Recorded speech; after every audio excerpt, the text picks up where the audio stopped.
back to GBHQFL, the Growing Boulder headquarters here in Fort Lauderdale. This is Growing Boulder at the National Senior Games in Fort Lauderdale. I'm Marc Middleton along with Bill Schaefer. Bill, this is the 5th day of competition, and it's getting a bit busier each and every day. It's amazing. It's great. Every time we think we've peaked, we see more and more incredible events. We see more and more incredible athletes, and we hear more and more incredible stories. Now, it's one thing to ask people, what is it like? What is it like to participate? How do you make yourself do it? What do you get out of it? And it's another thing entirely to experience it firsthand. And as you know, Marc has been a swimmer for quite a while now. Stepping his toe into the water at these senior events has sort of been a comeback for you after a great college career. And here you are doing it again at the National. Is this the first time you've swum in the National Senior Games? First time I've competed in the National Senior Games. But you're right, Bill. I was out of the water for 38 years. Did not take a single stroke after college, but I did get back into it because I was inspired by all of the people that we do stories on. I saw what it was doing for them, and I thought, you know what? Why not jump in and at least take a few strokes? So that's what Marc did today, going into the 50 meters finals today at the pool. And what happened? Check this out. Marc, can you talk us through what's going on? What are you thinking about here? What did it feel like for you? Well, it's 50 yards up and back. It goes very, very fast. And Bill, you just try to put it on autopilot and don't make a mistake. You have to get a good start, and you have to get a good turn, and you have to get a good finish. And I did okay on all three today. Okay. Marc set a new record. Tell us a little bit about that. A National Senior Games record for the 50? It's an age group record. It's the fastest that has ever been swum at the National Senior Games in the 70, God, I look like an old man getting out of the pool, in the 70 to 74-year-old age group. And yeah, it was 25.7, and I went 25.03. But but like any swimmer, if I'd have been 4 100s faster, I'd have been in the 24s, which is really where I wanted to be. But I'll take it. It's amazing. I know you're competitive, but I also know that that's not why you're doing it. You're doing it for other reasons. That's why you went ahead and did the 100, in a couple hours afterwards? The 100 IM was 20 minutes before, and I almost scratched the 100 IM. It was before you set a new National Senior Games record? I had very little time to recover, and honestly, I'm not in very good shape, so I wondered whether I would be able to bounce back. But yeah, this is the 100-yard individual medley. I was fortunate to win that as well. 1 lap butterfly, 1 lap backstroke, 1 lap breaststroke. I have no idea how long we'll stay in this tape, but if we stay into breaststroke, you'll see why I don't do better than I do in this event, because I have a pathetic breaststroke. Pretty good freestyle butterfly and backstroke, but had a good lead after backstroke. A guy to the right of me almost caught me at the end of breaststroke, and then I had to do what I had to do on freestyle. This is the thing that we ask all the athletes that we talk to. It's that moment, the hardest moment of all, is to decide you're going to take your first action. You're going to do it. You're going to get in the pool. Now it's easy for you to decide, well, maybe I'll swim at this or maybe I won't. What made you come back, Marc?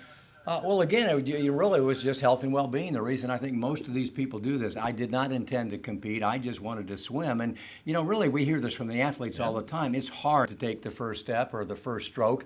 It's tough to take the second step or the second stroke. It gets easier each day, each week, and pretty soon you almost can't live without it. And, whether I was competing or not, Bill, I would absolutely have to keep swimming because it's become an important part of my life. And, how do I do it? How do I make myself do it? My secret has always been that I just refuse to give myself the option not to. I don't like to play this mental game. Am I going to go to practice? Am I not going to go to practice? I don't feel good. It might rain. I've eliminated the option not to do it, and it works for me. Well, that's awesome. I can't tell you how proud I am of knowing you, but not just for you, but because you inspire the rest of us to do more than we're doing now. Sean, can you grab those medals here? Let's just show you. This isn't just to say, look at Marc, he looks like Marc Spitz, but these are what these medals look like. Yeah, they're pretty nice. Here, let's get a good shot of these. They're gorgeous at the National. I'll be honest with you. When I get these medals, the first thought that comes to my mind is, I throw them in a cupboard, and then I think if I don't throw them away, and I don't mean to be disrespectful because I'm proud of it, but if I don't throw them away, one day when I'm dead and gone, my daughters are going to have nothing to do with that. They won't want those, and yet they're going to feel guilty throwing them away. And it's all part of downsizing, I think, as we get older. I want to get rid of stuff so that my kids aren't burdened with, oh my God, that was important to my dad. So, but, if you keep those are the things that mean something, and not just to you. They'll hold those, and they'll go, my dad was 70, and not only did he do it, he set a record. I'm for not the so National sure Senior about Games. that, but thank you for that. He's got the greatest girls there are. But Mark was not the only swimmer in the pool No, today. let's move on. The swimming is taking place at the Plantation Aquatic Center, a nice two-pool facility. And the way they've broken it up, Bill, they do the older swimmers from 70 to 100. We talked to a 100-year-old today in the morning session, and the 50 to 69 in the afternoon session. And over the next few days, we will share some very interesting people with you. In fact, tomorrow, if I can talk producers Tim and Lynn into it, we will share the story of Charlotte Sandahl, who at 100 years old competed. I was swimming 50s because I don't want to hurt. I don't want to swim a 200 or a 400. Charlotte Sandahl was swimming both today. You're going to meet her tomorrow. Today, though, we want to introduce you to 81-year-old DeEtte Sauer. So take a look at DeEtte. DeEtte is a vibrant 81 years old, but decades ago she was unhealthy and unhappy. She was morbidly obese. Her doctor said if she didn't make a major change, she would, without question, have a heart attack within 5 years. And what turned everything around for DeEtte was seeing a sign advertising a swimming program, and in an act of desperation, she said, why not?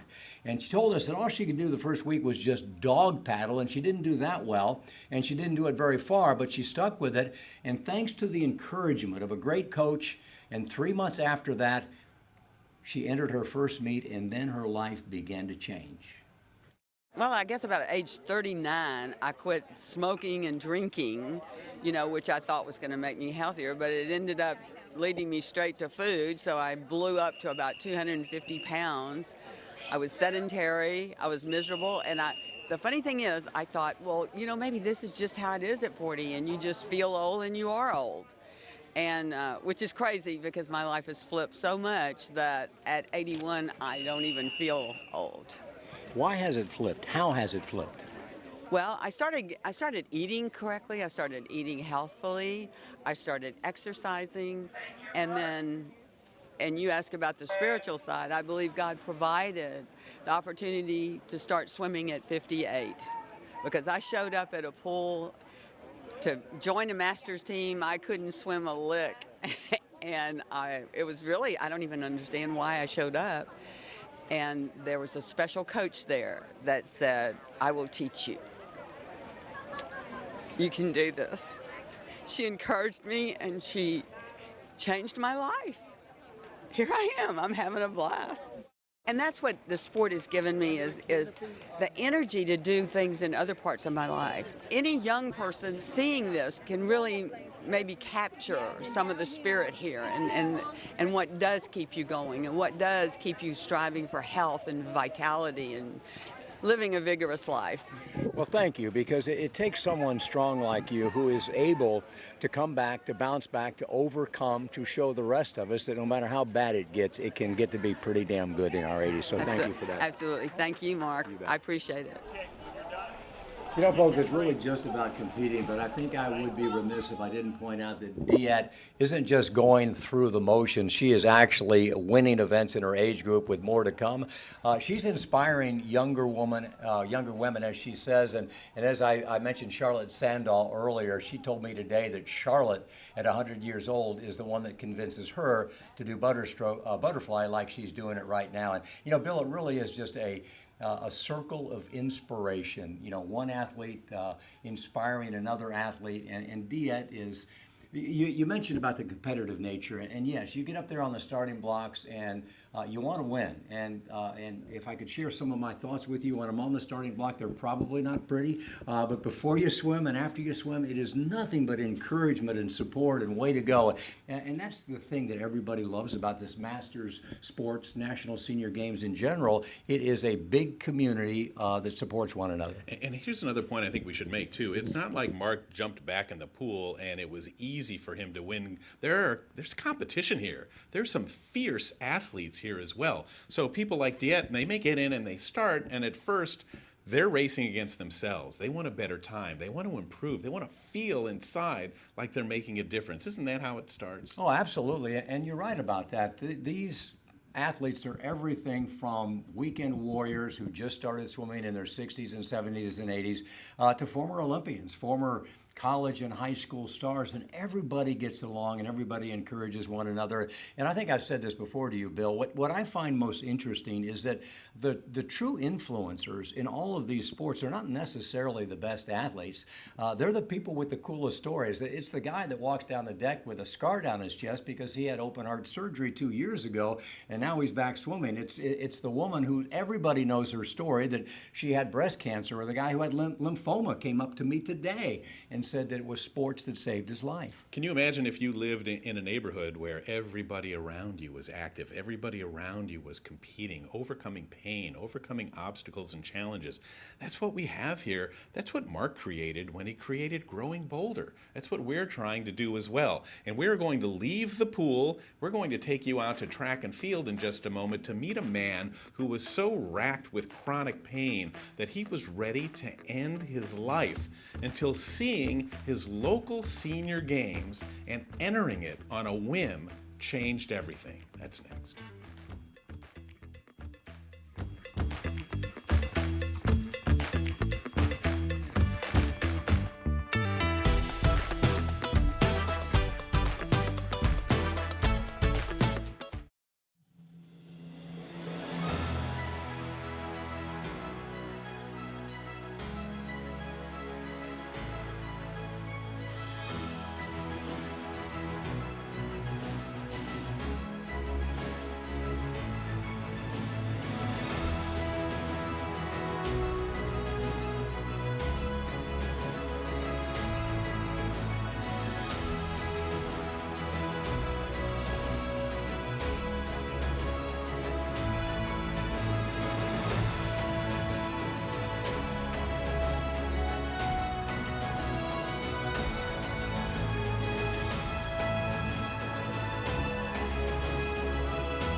Welcome back to Growing Bolder at the National Senior Games in Fort Lauderdale. Bill Schaefer, I've got a quick pop quiz for you.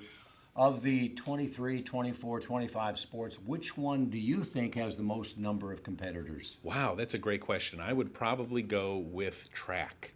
You're wrong.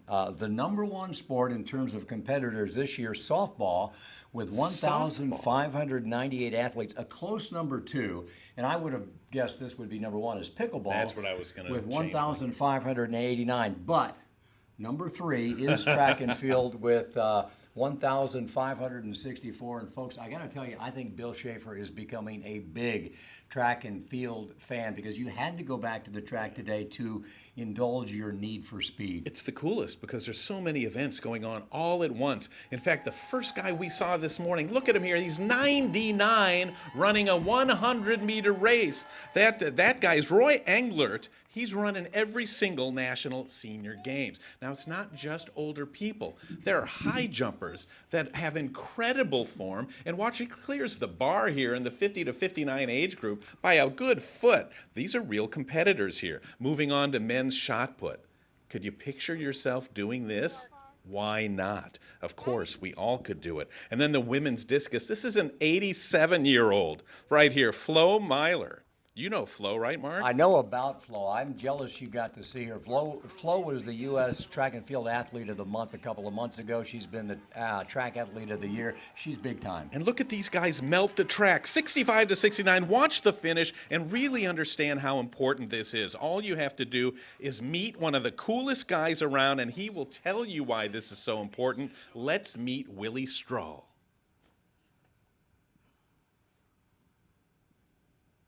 And I got to the place I couldn't run one step. I was in April of 2017. I was like this. You're kidding. I was like I couldn't run one step. So you would think that the answer would be, well, don't try. If it hurts, don't do it.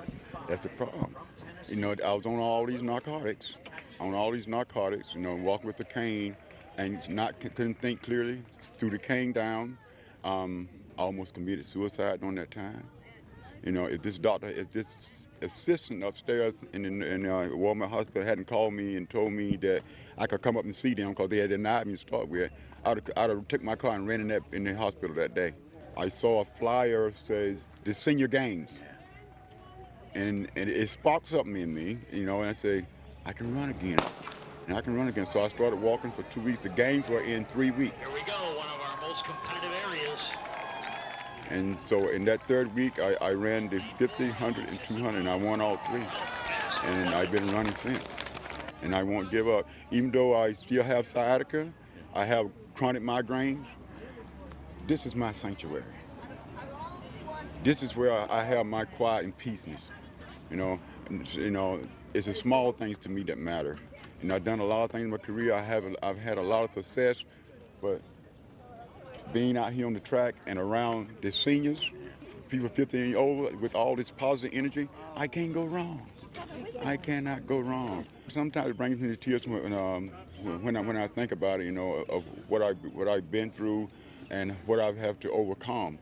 And it's still not over. I understand that there's certain times of the year I can twitch wrong, bend wrong, and the sciatica will act up, and I'll be back like this again. But until that happens, I'm going to drive on. And I strive every day to motivate every person I see. So, Willie, what's your message for everybody watching now? My message is that no matter how hard it gets, no matter how bad it may seem to you, there's somebody out there that's in worse condition than you, okay? Just pick your butt up, do what you can, walk a little bit, you know, keep your mind straight, stay away from the pills if you can. You know, and just drive on. Just be hard and be focused, and tell somebody, at least one person a day, that you love them.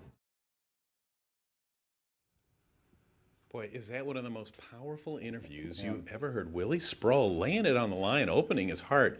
You can hear the pain that this guy went through. Does that sound familiar? I mean, do you know people like that, or maybe you yourself?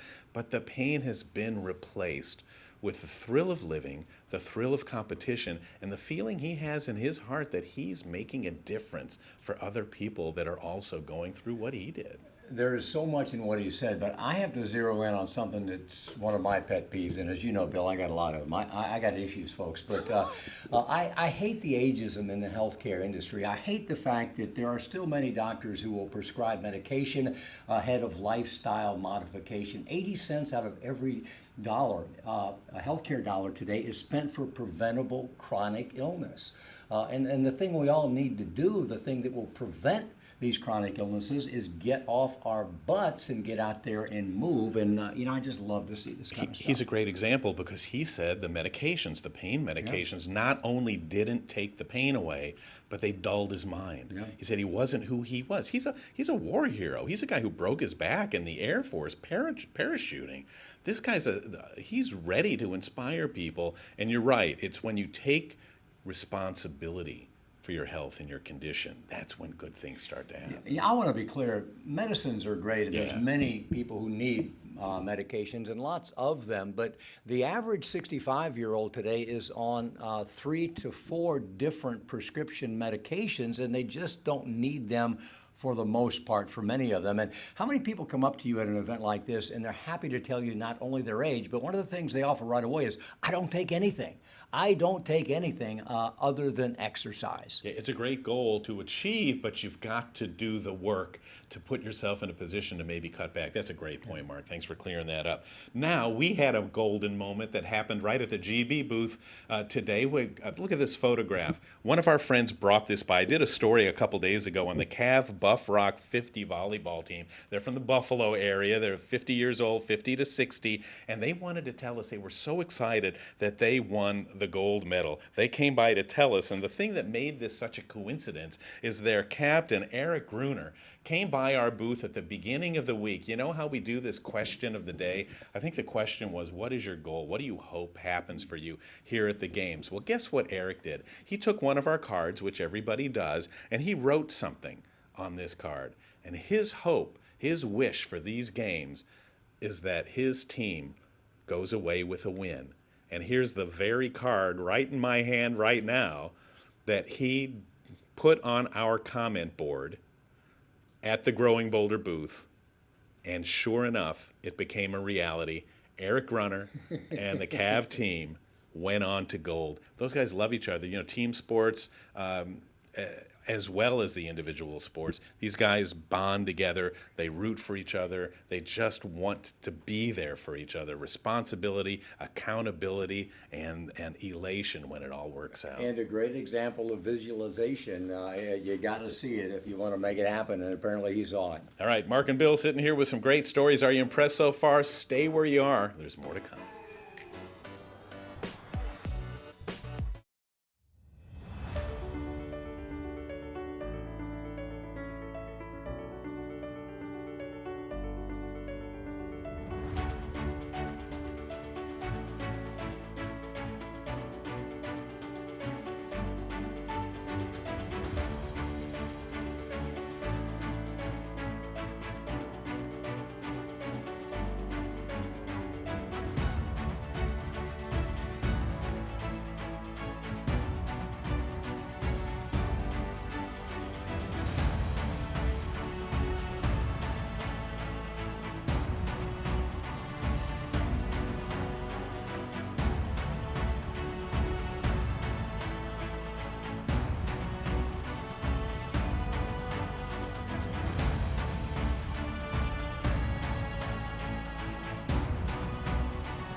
Welcome back to Growing Boulder at the National Senior Games. And as most everybody knows, the 2021 National Senior Games were supposed to be in Fort Lauderdale, but COVID intervened and they became the 2022 National Senior Games here in Fort Lauderdale. And COVID not only affected the games themselves, but obviously affected many of the athletes, including Masters bowler Rick Burrows, who contracted an especially dangerous case of COVID. The odds are less than 5% survival rate. And at the hospital, I was told a few days before I was transferred to the rehab center, the doctors came in and told me that I was the first person to survive ECMO and being on the ventilator at that hospital. When I got out of rehab, I went home, was on oxygen for 7 weeks at home, trying to just get stronger a little bit every day. And being able to walk a little bit further every day without having to use oxygen. Bowling for me has always been my physical therapy, but it's also my social outlet where I get to go out and hang out with my friends that I bowl with over the years. And I've made some wonderful friends, especially here at the games, because with Lori and her husband and Christine and others that I've bowled with here and bowled against, because this is my 5th games. My first games was in 2013 in Cleveland, and I was able to get a silver medal for men's singles, 50 to 55. So I was very proud of that, and I've always been bowling, tried to do as best as I can while I'm bowling in the Nationals. You know, Bill, I never get tired of what really is essentially the same story told by different people in different ways. Bowling is his therapy. It's his social connection. It's his support system. It's what gives him a good laugh. And I think, as we all know, the best medicine of all is a good laugh. And no matter who we talk to, I just don't get bored because it's always different. But, you know, the takeaway is almost always the same. And I think that makes this message, this movement, incredibly powerful. It seems that it's athletics more times than not. It doesn't mean it's the only thing that can help you recover and engage your mind, but athletics is one of those things that it starts with your body, right? And the healthier your body gets, the stronger your body gets, your mind starts to follow that, and it just opens the door to so much more than just physical health as well. And as you know, taking care of ourselves, our mental health, giving us a reason for being and more motivation, that's the key to everything. Yeah, it's really, really exciting. There are about, give or take, 12,000 athletes here in Fort Lauderdale. Not quite the record that we saw in Albuquerque in 2019. I think that was 13,741. But I think it really, foretells, a really good story for 2023. A lot of people were afraid to come back. You know, the pandemic isn't over. People still remember. A lot of people are afraid to travel, but yet 12,000 of them came back. I think Pittsburgh 2023 is going to set the record. Pittsburgh, the Steel City, hosted the games once before back in 2005. They did an incredible job. And folks, I got to tell you, it's not too soon to make plans to be in Pittsburgh in July of 2023. SportsPittsburgh.com has all the information you need. The word is out. Pittsburgh is a must-see travel destination. Plan a visit and you'll quickly find what makes our city so special. The experiences and attractions you'll find only in Pittsburgh. That's right. Experiences like the Heinz History Center, The Andy Warhol Museum, or the August Wilson African American Cultural Center. And that's just a start. yes, all this and much more, only in Pittsburgh. See you soon.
Welcome back, everybody, to Growing Bolder Live from the National Senior Games here in Fort Lauderdale. How many of you out there knew that today is World Archery Day? Well, probably not many, but we did. And with that in mind, of course, we had to send a crew out to cover all of the 50-plus archers out there at the Miramar Regional Park this morning. It's a sport that really is worth celebrating. As competitors told us, anyone can pick up archery. Doesn't matter how old you are, doesn't matter how much experience you had.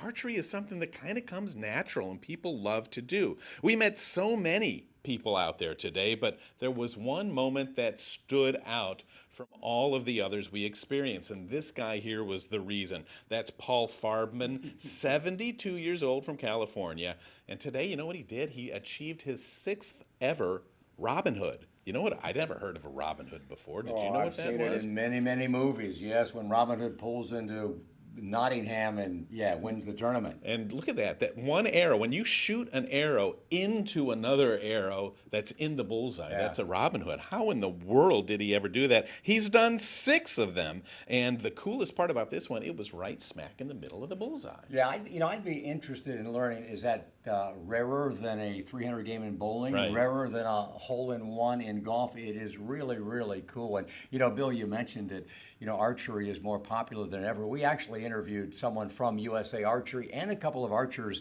on our podcast, Fountain of Youth, available wherever you get your podcast. You should check it out. It's awesome. And they did. They supported what you said. Archery is booming, and part of the credit goes to the Hunger Games. Katniss Everdeen. Young people think that's as cool as can be, and they want to get a bow and arrow. And the other part of it is they do say that even beginners can take to it very well. You don't have to do it forever to be successful at it.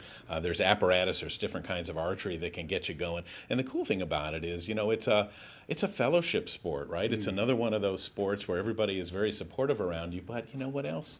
Can also be a family sport. When one takes it up, usually the rest of the family does too. We caught up with Jill Widener. Is that right, Tim? Widener? Well, she's 53, and she was shooting alongside of her dad, Ronald Walker, where mother Luann was standing right there as well to support them. So what happens when a father and daughter get together? Let's take a look.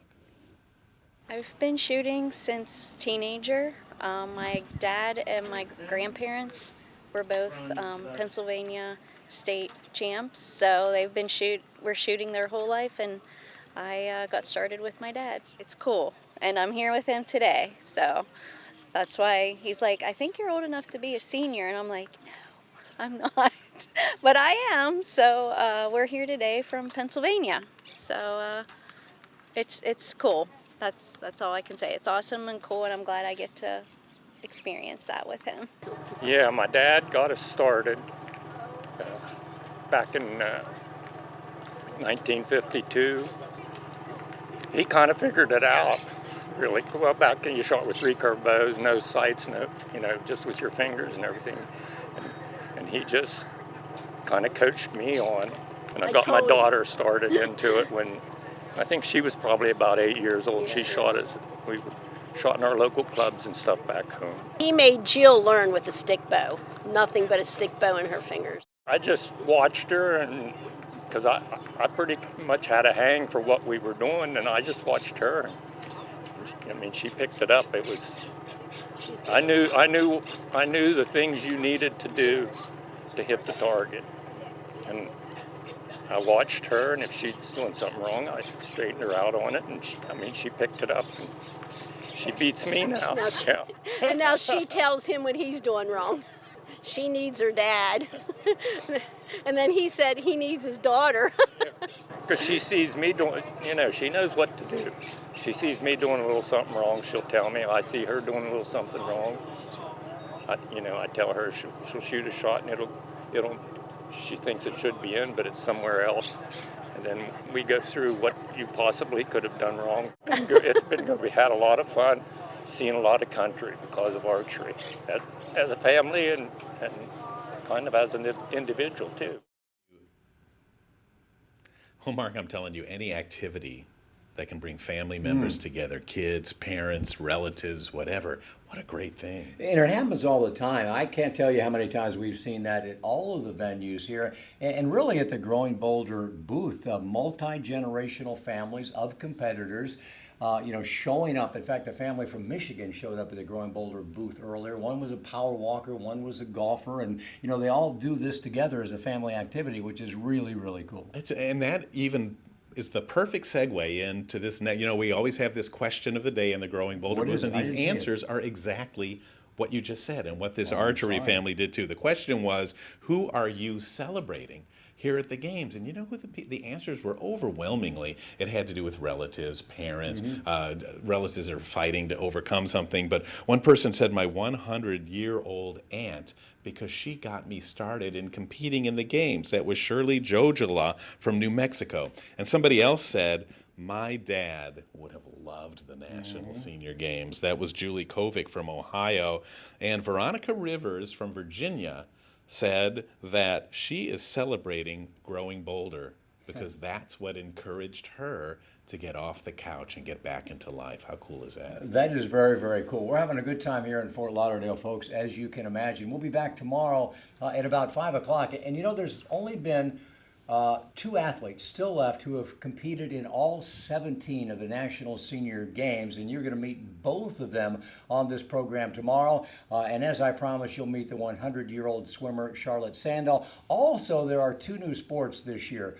Cornhole, something we all know and we're all pretty darn good at, and also beach volleyball, which is going to be a rock and roll affair. And I don't know if we'll get there tomorrow, but in days ahead, we will bring you the first ever beach volleyball competition from the National Senior Games. So with that, Billy Schaefer, should we say goodbye? Yeah, I guess the best thing would say, don't just wait there at the table at the computer for our live shot tomorrow. Go out there. Do something. Be part of the story, because we want to do a story featuring you too. But then be back. Be back tomorrow when we do go live at about 5 or 5:15. We'll see you then.